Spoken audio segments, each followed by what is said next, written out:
അവൻ കുത്തിയതാണോ? കുഴപ്പമില്ല, മരിക്കാൻ മാത്രമുള്ള മുറിവില്ല. അങ്ങനല്ല, ഞാനൊരു ഡോക്ടറാണ്. മനസ്സിലായി. വേണ്ട ഡോക്ടർ, ഈ പണം എത്രയും വേഗം പിഷാരടി മാഷിന്റെ വീട്ടിൽ എത്തിച്ചാൽ മതിയായിരുന്നു. അയാളുടെ മകൻ ബോംബെന്ന് അയച്ചതാ. ഒരാഴ്ചയായി മണി ഓർഡർ ഉണ്ടോ എന്ന് ചോദിച്ച് എന്റെ പുറകെ നടക്കുമായിരുന്നു. ആ പണമാണ് ആ പെരുങ്കള്ളം തട്ടിപ്പറിക്കാൻ നോക്കിയത്. നാളെ അയാളുടെ മകളുടെ വിവാഹമാ. എന്തൊക്കെ ആവശ്യങ്ങളുണ്ടാവും. എനിക്ക് വയ്യ. നിങ്ങളിൽ ആരെങ്കിലും ഒരാൾ ഈ പണം അവിടെ എത്തിക്കുവോ? ആദ്യം നമുക്ക് ആശുപത്രിയിൽ പോകാം. എന്നെ ആശുപത്രിയിൽ എത്തിക്കാൻ ഒരാള് പോരെ? അത് ശരിയാ, ഡോക്ടർ ഇയാൾ ആശുപത്രിയിൽ എത്തിക്കൂ. പണം ഞാൻ എത്തിക്കാം. മേൽവിലാസം ഞാൻ പറഞ്ഞുതരാം. KN Pisharody, KN house, Thekkilakath line, north Pallikkal. Okay. KN Pisharody, KN house, Thekkilakath line, north Pallikkal. ടവലൊന്ന് വിരിച്ചേ.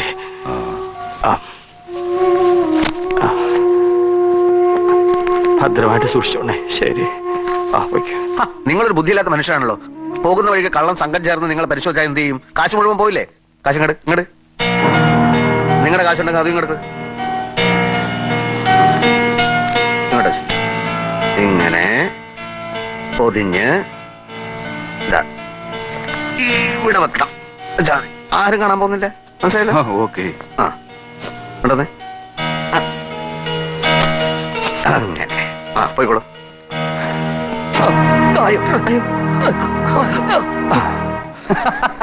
എന്താ സാർ ചിരിക്കുന്നത്? എങ്ങനെ ചിരിക്കാതിരിക്കുള്ളൂ? നമ്മുടെ നാട്ടിലെ മണ്ടന്മാരുടെ എണ്ണം കൂടിയത് ഓർത്ത് ചിരിച്ചു പോയതാ. കണ്ടില്ലേ?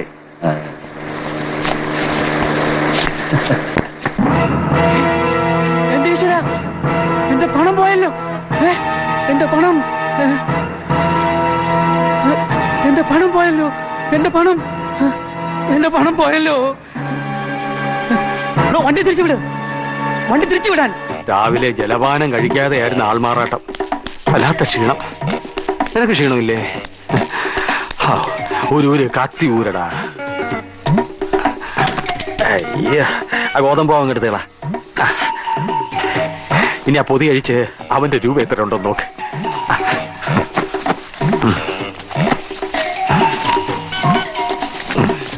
നമ്മുടെ 5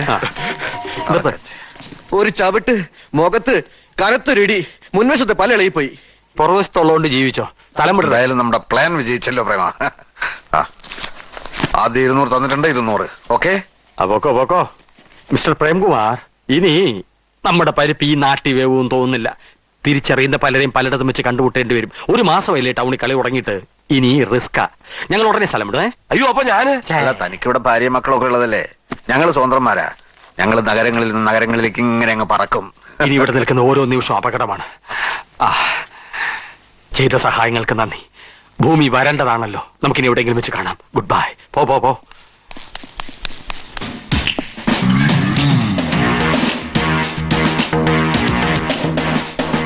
good morning manager. Good morning. Glad to meet you. Please be seated. Circle എന്ന് കേട്ടപ്പോ തോമസ് കോശ് സാറാണെന്ന് വിചാരിച്ചു. ഓ, അറിഞ്ഞില്ലല്ലേ? അദ്ദേഹത്തിന് മെനിഞ്ഞാന്ന് സ്ഥലമാറ്റമായി. ഓഹോ. ഞാൻ ഇന്നലെ ചാർജ് എടുത്തു.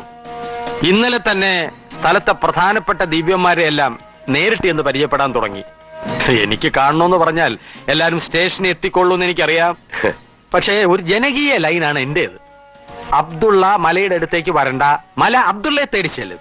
എന്റെ പേര് A. അച്യുതൻ പിള്ളൈ. പോലീസ് വൃത്തങ്ങളിൽ വെറും A എന്നറിയപ്പെടും. പേരെവിടെയോ കേട്ടതുപോലെ തോന്നുന്നു. തോന്നും. നമ്മുടെ MLA തീവണ്ടി വെച്ച് വെടിവെച്ചില്ലേ? ഒരു മൽപ്പിടുത്തത്തിലൂടെ പ്രതികളെ ഞാനാ കീഴടക്കിയത്. അത് ആന്ധ്ര പോലീസ് ആയിരുന്നില്ലേ? അതെ, ഞാനിന്ന് ആന്ധ്ര പോലീസിലായിരുന്നു. ഞാനും കോൺസ്റ്റബിൾ വിട്ടലാചാര്യയും ചേർന്ന് അയാളെ ഞാൻ വന്നത് ഒരു ചെറിയ കാര്യത്തിനാ. എന്റെ ഒരു ആത്മസുഹൃത്തിന് ഇവിടെ ഒരു അക്കൗണ്ട് കൊടുക്കണം. കൊള്ളാവുന്ന ഒരാൾ ഇൻട്രൊഡ്യൂസ് ചെയ്താലല്ലേ നിങ്ങൾ അക്കൗണ്ട് കൊടുക്കൂ. പോരാത്തതിന് ഇപ്പൊ ആളിന്റെ ഫോട്ടോയും വേണം. അതെ, കൊണ്ടുവന്നിട്ടുണ്ട്. തങ്ങളെ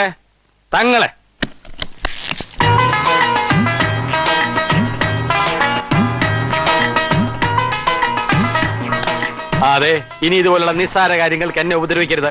എല്ലാം പറഞ്ഞിട്ടുണ്ട്. ഫോട്ടോ ഉണ്ടല്ലോ? ഉണ്ട്. തൽക്കാലം ഐശ്വര്യമായിട്ട് 501 രൂപയുടെ അക്കൗണ്ട് മതി. ചെക്ക് ബുക്ക് വേണം. നാളെ തന്നെ 5 ലക്ഷം രൂപ കൊണ്ടുവന്നിടും. വേണ്ട, വെച്ചോളൂ. ഞാൻ ആളിനെ വിളിക്കാം. ആവശ്യമുണ്ടെങ്കിൽ ഇനിയും പല പോസിലുള്ള ഫോട്ടോസ് എത്തിക്കാം സാർ. ബാലകൃഷ്ണനോട് പറ ഇദ്ദേഹത്തിന്റെ അക്കൗണ്ട് തുടങ്ങണം. ശരി സാർ. കൂടെ ചെന്നാ മതി sir. Thank you very much sir. എന്തെങ്കിലും ആവശ്യമുണ്ട് സ്റ്റേഷനിലേക്ക് വിളിച്ചാൽ മതി. നല്ല ശത്രുക്കളെ ലോക്കപ്പിലിട്ട് ഇടിക്കണമെങ്കിൽ സാറിനോടൊരു വാക്ക് പറഞ്ഞാൽ മതി.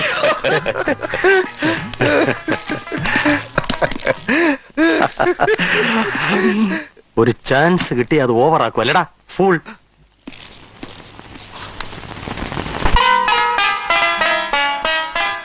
സമയമായി. ആ ആ മുഹൂർത്തമായി. നിങ്ങളുടെയൊക്കെ ആശീർവാദത്തോടും അനുഗ്രഹത്തോടും കൂടി ഈ മഹത്തായ സ്ഥാപനത്തിന്റെ ഉദ്ഘാടന കർമ്മം ഞാൻ നിർവഹിക്കുകയാണ്.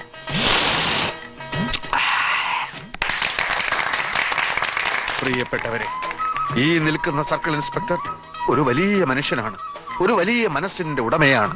ജലസേചനം ജലസേചനം ജനസേവനം ജനസേവനം. ഏതു നേരത്തും ഈ ഒരു ചിന്ത മാത്രമേ ഇദ്ദേഹത്തിനുള്ളൂ. താൻ സർക്കിളായിരിക്കുന്ന സ്ഥലത്തെ ജനങ്ങൾ സാമ്പത്തിക ഞെരുക്ക് അനുഭവിക്കാൻ പാടില്ല. അതുകൊണ്ടാണ് ഇങ്ങനൊരു സ്ഥാപനം ഇവിടെ ആരംഭിക്കാൻ അദ്ദേഹം എന്നോട് ആവശ്യപ്പെട്ടത്. പണ്ടം പണയത്തിന്മേൽ ദേശസാൽകൃത ബാങ്കിൽ നിന്നോ നാടൻ ബാങ്കിൽ നിന്നോ നിങ്ങൾക്ക് പണം കിട്ടും. പക്ഷെ ചുരുങ്ങിയത് വർഷം 15% അവരുടെ പലിശ. പക്ഷെ നിങ്ങൾ ഞെട്ടരുത്, ഇവിടെ കേവലം 5% മാത്രമാണ് പലിശ.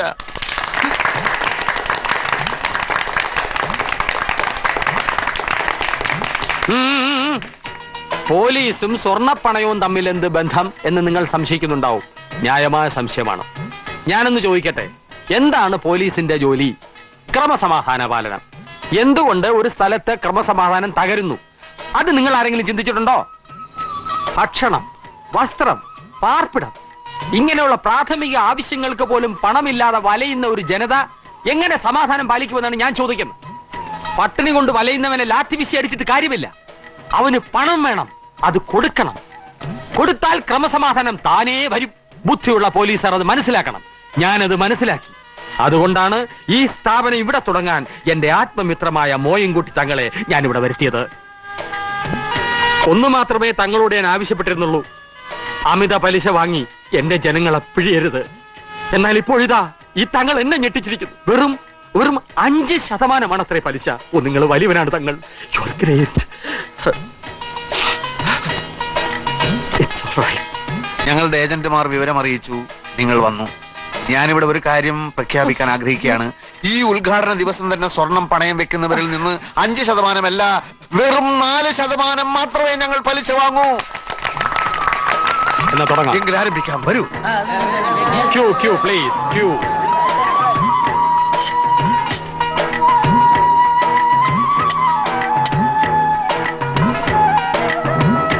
പവൻ. ഓഹോ, 3 പവൻ.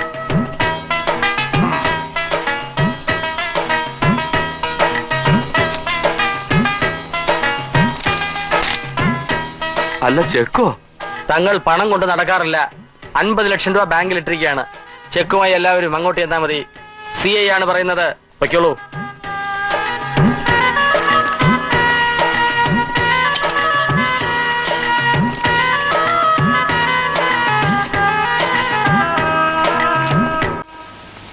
സ്വർണം പണയം വെച്ചിട്ട് വല്ലവരും ചെക്ക് വാങ്ങി പോരോ? സർക്കിൾ ഇൻസ്പെക്ടറുടെ ഉറപ്പിന്റെ പുറത്താണ് ഞങ്ങൾ ചെക്ക് വാങ്ങിയത്. ഏത് സർക്കിൾ ഇൻസ്പെക്ടർ? ഇവിടുത്തെ. അക്കൗണ്ടിൽ പണമില്ലല്ലോ. ഇത് ചതിയാണ്. സോറി.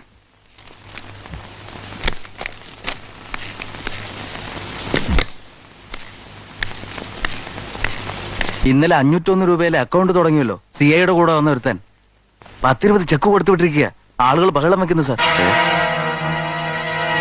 അതെന്ത് പരിപാടിയാ? CI ഒന്ന് വിളിച്ചു നോക്കാം.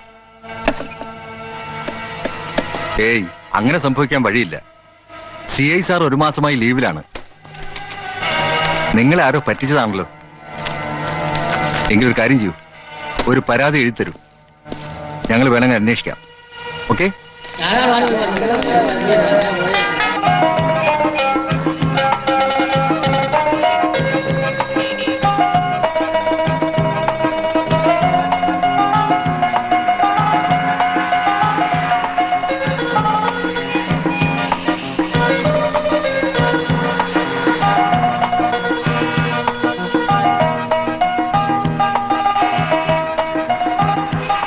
മദുരാശി പട്ടണത്തിന് ഒരു പ്രത്യേകതയുണ്ട്. ആ, മറുനാട്ടുകാര് രണ്ട് കൈ നീട്ടി സ്വീകരിക്കും, ചിലപ്പോ ആകാശത്തോളം പൊക്കും. ആ. MGR മുഖ്യമന്ത്രി മലയാളി, ഇപ്പൊ മാറിപ്പോയെങ്കിലും ജയലളിത മുഖ്യമന്ത്രി കർണാടകം, രജനീകാന്ത് സൂപ്പർ സ്റ്റാർ അതും കർണാടകം. എനിക്ക് പ്രതീക്ഷയുണ്ട് ചിലപ്പോ ഇവിടെ വെച്ചായിരിക്കും നമ്മൾ സൂപ്പർ ആവുന്നത്. ആഹാ. ഏതില്? മോഷണത്തിലോ? എന്താ കുഴപ്പം? പറ്റിപ്പും തട്ടിപ്പും തെറ്റല്ല, പക്ഷെ വലിയ നിലയിൽ വേണം. അപ്പൊ സർക്കാർ തന്നെ നമ്മളെ സംരക്ഷിച്ചോളും. അത് ശരി, സർക്കാർ എന്ത് അനാഥാലയമാണ് നമ്മളെയൊക്കെ സംരക്ഷിക്കും? ഓഹരി കുംഭകോണത്തിൽ കോടിക്കണക്കിന് വെട്ടിച്ചു എന്ന് പറയുന്ന ഒരു മഹാൻ ഉണ്ടായിരുന്നല്ലോ, എന്തായിരുന്നു അയാളുടെ പേര്? ഹർഷത് മേത്ത. ആ, ഹർഷത് മേത്ത. അയാളിപ്പോ എവിടെ? എവിടെ? എവിടെയോ സുഖമായി ജീവിക്കുന്നു. പിന്നെ ബോഫേഴ്സ് എന്തായി? ഒന്നും ആയില്ല. അതാ ഞാൻ പറഞ്ഞത്, നമ്മളെ പോലുള്ള സാധാ കള്ളന്മാരെ മാത്രമേ സർക്കാർ പിടിച്ച് ജയിലിനകത്തിടൂ. ഏത്? ആഹാ. എടോ ധർമ്മ, വലിയ നിലയിലുള്ള തട്ടിപ്പ് നടത്തണമെങ്കിൽ രാഷ്ട്രീയമേ രക്ഷയുള്ളൂ. അതിനുള്ള തൊലിക്കെട്ട് എനിക്ക് ഏതായാലും ഇല്ല. ഓ, ഓർക്കുമ്പോ ഇപ്പോഴും കിടുങ്ങിപ്പോവാ. പോലീസിന്റെ വലയിലെങ്ങാനും നമ്മൾ പെട്ടിരുന്നെങ്കിലോ? ഫുൾ ടൈം ദൈവം ഇപ്പൊ നമ്മളെ പോലുള്ളവരുടെ കൂടെയാ, പേടിക്കാനേ ഇല്ല. ഈ ഭയന്നുള്ള ജീവിതം ഇച്ചിരി കട്ടി തന്നെയാണേ. ഇക്കാലത്ത് എല്ലാ ജോലിയിലും ഇത്തിരി റിസ്ക് ഉണ്ട്. ഈ തൊഴിലിൽ അതിന്റെ അളവ് ഇത്തിരി കൂടും. നമ്മളെല്ലാ വെല്ലുവിളികളെയും നേരിടണം. ഉം. ഉം. ഉം. ആരും നമ്മളെ തിരിച്ചറിയാത്ത ദൂരെ ഏതെങ്കിലും നാട്ടിൽ ചെന്ന് കുറച്ചു ദിവസം സുഖമായിട്ട് താമസിക്കണമെന്നാണ് എന്റെ ആഗ്രഹം. അല്ല, എന്തുദ്ദേശ ഈ നടപ്പ്? കൈ 1-2 ദിവസത്തെ റെസ്റ്റ് വേണം. നിന്റെ കൈന്റെ മുറിവൊക്കെ ഒന്ന് കരിയട്ടെ. ആദ്യം നമുക്കൊരു മുറി സംഘടിപ്പിക്കാം. മുറി ക്യാഷ് ഇറക്കട്ടോ? വേണ്ട. 1000-10,000 രൂപ റേഞ്ചിലുള്ള ഇടപാട് നഷ്ടമാണ്. വലുതിനും ചെറുതിനും പ്രയോഗിക്കുന്ന ബുദ്ധി ഒരുപോലെ അല്ലേ? അപ്പൊ പിന്നെ എന്തുകൊണ്ടൊരു വലിയ ഇടപാട് ചെയ്തുകൂടാ? വല്ല ഐഡിയയും തോന്നുന്നുണ്ടോ? തന്നെത്താനെ ഇരുന്ന് ആലോചിക്കരുതോ? അല്ല, അയ്യോ കൈ. ഓ. എടാ, ഒരു തൊഴിലിന് ഇറങ്ങുമ്പോ അതിൻ്റെതായ മിടുക്ക് വേണം. ഇത്രയും കാലത്തെ എക്സ്പീരിയൻസ് ഇല്ലേ? ഒരു 5 രൂപ സ്വന്തമായിട്ട് ഉണ്ടാക്കാനുള്ള ബുദ്ധി നീ ഇതുവരെ കാണിച്ചിട്ടുണ്ടോ? ഞാൻ നിന്നെ പോലെ പാരമ്പര്യ മോഷ്ടാവല്ലോ. പിന്നെ നിന്റെ തന്ത പയ്യനൊരു രാജാവായിരുന്നോ? ആരായാലും ചൂണ്ടിക്കാണിക്കാനെങ്കിലും എനിക്കൊരു തന്ത ഉണ്ടായിരുന്നു. ആർക്കറിയാം? അത് കള. നമുക്കേ ഒരു ടിവിയും VCR വാടക കിട്ടുമെന്ന് നോക്കാം. എന്നിട്ട് കുറെ ഇംഗ്ലീഷ് സിനിമയുടെ കാസറ്റുകൾ കാണാം. നീ എന്താ മലയാള സിനിമയ്ക്ക് തിരക്കഥ എഴുതാൻ പോണോ? മലയാള സിനിമയ്ക്ക് എന്തിനാ ഇപ്പൊ തിരക്കഥ? ചുമ്മാ മിമിക്രി കാണിച്ചോണ്ടിരുന്നാ പോരെ. ഞാൻ പറഞ്ഞതേ ഒന്ന് നേരെ ഇരുന്നേ. ചില ഇംഗ്ലീഷ് സിനിമകളിലൊക്കെ ബുദ്ധിപൂർവം ആളുകളെ പറ്റിക്കുന്ന ചില രംഗങ്ങൾ കാണും. അതിലേതെങ്കിലും ഒന്നെടുത്ത് നമുക്ക് പയറ്റി നോക്കാം. മോനെ ധർമ്മ, ഏട്ടിലെ പശു ഇന്ന് വരെ പുല്ല് തിന്നിട്ടില്ല. പാറശാലക്കാർ അത്ര മോശക്കാരൊന്നും അല്ല. സ്വന്തമായി ഇംഗ്ലീഷ് കാസറ്റ്.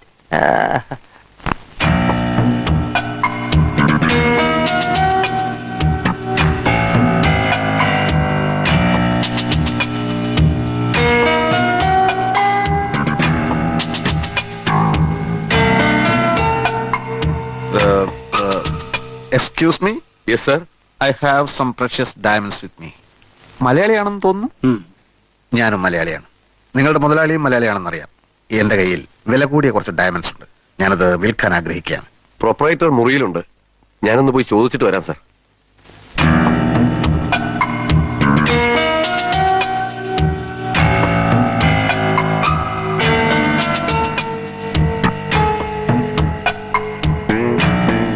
വരൂ സർ.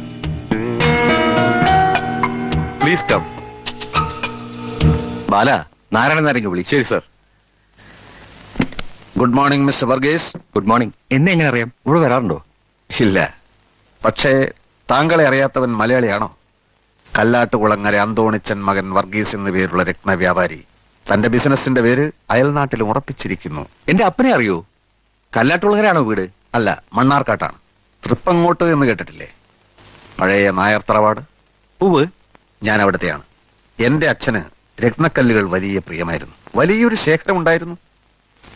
മരിക്കാറായപ്പോഴേക്കും പലതും കൈമോശം വന്നു. ബാക്കി വന്നത് വിൽക്കരുതെന്നും പറഞ്ഞ് എന്നെ ഏൽപ്പിച്ചു. ഇഷ്ടമുണ്ടായിട്ടല്ല, പക്ഷെ വിൽക്കേണ്ടതായ ഒരു പരിസ്ഥിതി വന്നു ചേർന്നു.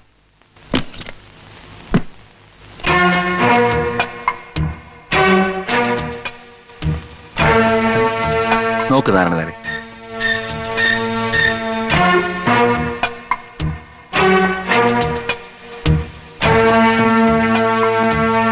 ബെൽജിയം കട്ടിംഗ് ആണ്. JD30 എന്ന് പറയുന്ന അപൂർവ ഇനം. ബെൽജിയം കട്ടിങ്ങോ? ഇതോ? ബെൽജിയം കട്ടിംഗ് കണ്ട് പരിചയമില്ലായിരിക്കും. ഇത് തീരെ മാറ്റു കുറവാ. ബെൽജിയം ഒന്നും അല്ല ഇത്. ആണെന്ന് എനിക്കറിയാലോ, പക്ഷെ സാധാരണ ബെൽജിയം അല്ല. JD30 എന്ന് പറയുന്ന അപൂർവ ഇനം. അങ്ങനെ ഒരു ഇനമുണ്ടോ? അതാ നിങ്ങൾക്കറിയില്ലെന്ന് ഞാൻ പറഞ്ഞത്. ഒരെണ്ണത്തിന് 500 രൂപ വെച്ച് 5 എണ്ണത്തിന് 2500 രൂപ കൊടുക്കാം. You know nothing about diamonds. ഒന്നിന് 500 രൂപ പോലും. മിസ്റ്റർ, ഒന്നിന് 70,000 വെച്ച് 5-ന് 3,50,000 പറഞ്ഞിട്ട് ഞാനിത് വിറ്റില്ല. Because I know what is JD30.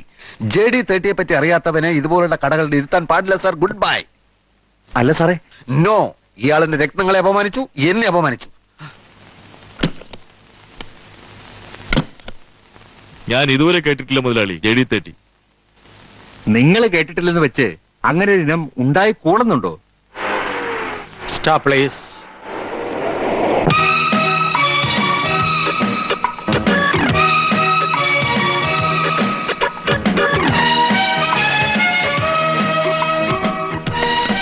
അമുറാബി, diamond section please. അതാ അവിടെയാണ്. Thank you. What can I do for you sir?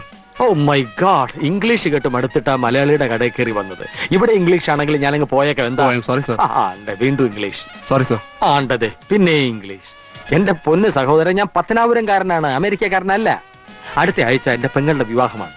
വില കൂടിയതും ഭംഗിയുള്ളതുമായ വളകൾ, മാലകൾ, കമ്മലുകൾ തുടങ്ങിയവയ്ക്ക് വടിവിഴിഞ്ഞ പോലെ നോക്കിക്കാതെ എടുത്തിങ്ങി നിരത്തിയാട്ടെ. ഇപ്പൊ എടുക്കാം സർ.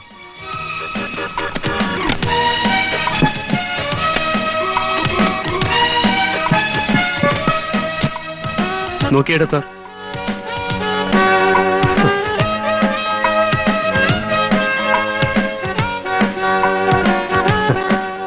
കല്ലുകളൊന്നും കൊള്ളുകയില്ല. എനിക്ക് വില കൂടിയ കല്ലുകളുണ്ടല്ലോ, കല്ല്, അത് പതിപ്പിച്ച ആഭരണങ്ങളാണ് വേണ്ടത്. ഇത് വിലയുള്ളതാണ് സാർ. എന്ന് വെച്ചാൽ എന്ത് വില വരും? അതൊന്നിന് 10,000, 15,000. 10,000, 15,000.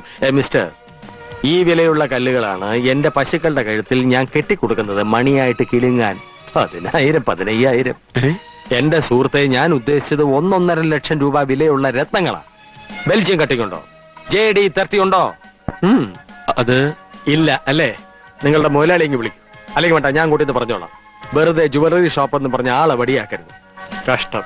JD30 ഇല്ല അത്രേ. എവിടെ നിങ്ങളുടെ മുതലാളി? മുതലാളി അകത്തുണ്ട്. ഓ, ഇത്ര പെട്ടെന്നകത്തായോ? ക്ഷമിക്കണം സാർ, എന്ത് ചെയ്യാൻ? വിവരദോഷികളായ ജോലിക്കാരാണ് ഒരു സ്ഥാപനത്തിന്റെ ശാപം. ഇയാൾക്ക് അറിഞ്ഞുകൂടാ. JD30 പറ്റി കേട്ടിട്ടേ ഇല്ല പോലും. സാരമില്ല, വിവരക്കേട് ഒരു കുറ്റമല്ല. എനിക്ക് എന്തായാലും ബെൽജിയം കട്ടിങ് JD30 കിട്ടിയേ പറ്റൂ. ഞാൻ ഒരു കല്ലിന് 1 ലക്ഷം രൂപ വരെ തരാം. ബെൽജിയത്തിൽ നിന്ന് ഇമ്പോർട്ട് ചെയ്ത് തന്നാലും കൊള്ളാം. 5 or 10 ഡയമണ്ട്സ് വേണേ ഞാൻ എടുക്കാം. അഡ്വാൻസ്. ഒരാഴ്ചക്കകം എനിക്ക് സാധനം കിട്ടണം. അഡ്വാൻസ് വാങ്ങിയിട്ട് എന്ത് കാര്യം? കയ്യിൽ വന്ന ഭാഗ്യം തട്ടിക്കളഞ്ഞില്ലേ? ഭാഗ്യമോ?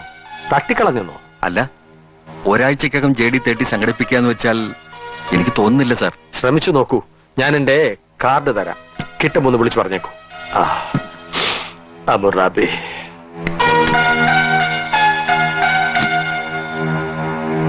ഇറങ്ങി പോകളവാ.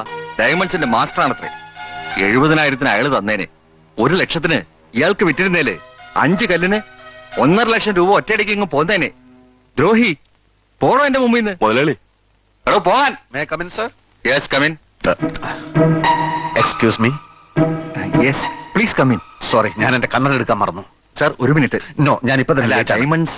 No diamonds. ഞാനത് നിങ്ങൾക്ക് വിൽക്കാൻ ഉദ്ദേശിക്കുന്നില്ല. സാർ, നല്ല വില തരാം. ഇല്ല മിസ്റ്റർ, വിൽക്കാൻ ഉദ്ദേശിക്കുന്നില്ലെന്ന് പറഞ്ഞില്ലേ? സാർ പ്ലീസ് സാർ, ഒന്ന് നിൽക്കണേ sir, please sir. No no. ആ നാരായണൻ നായർ ഒരു കഴുതയാ. അതെ അതെ, അയാൾക്ക് വേണ്ടി ഞാൻ മാപ്പ് ചോദിക്കാം സാർ. 50,000 തരാം സാർ. നടപ്പില്ല. 60, സാധ്യല്ല. 70. 75 ആലോചിക്കാം. അതിച്ചിരി എങ്കിൽ ആളെ വിട്. ഏറ്റു.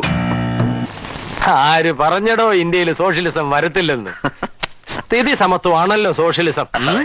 ഇതുപോലെ സമാസമം പങ്കുവയ്ക്കാൻ എല്ലാവരും തയ്യാറാവണം.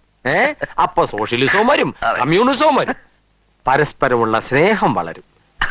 വ്യക്തി നന്നായാൽ സമൂഹം നന്നാവും, സമൂഹം നന്നായാൽ രാജ്യം നന്നാവും. പിന്നെ നമ്മൾ എന്നും ഇങ്ങനെ ഒറ്റക്കെട്ടായി നിൽക്കണം. എന്റെ ബുദ്ധി, നിന്റെ ധൈര്യം. മദുരാശി മാത്രമല്ല, ഡൽഹി, കൽക്കട്ട, ബോംബെ എന്നീ പട്ടണങ്ങളെല്ലാം നമ്മൾ പിടിച്ചടക്കുവിടാ. ആ നോട്ടൊക്കെ എടുത്തു.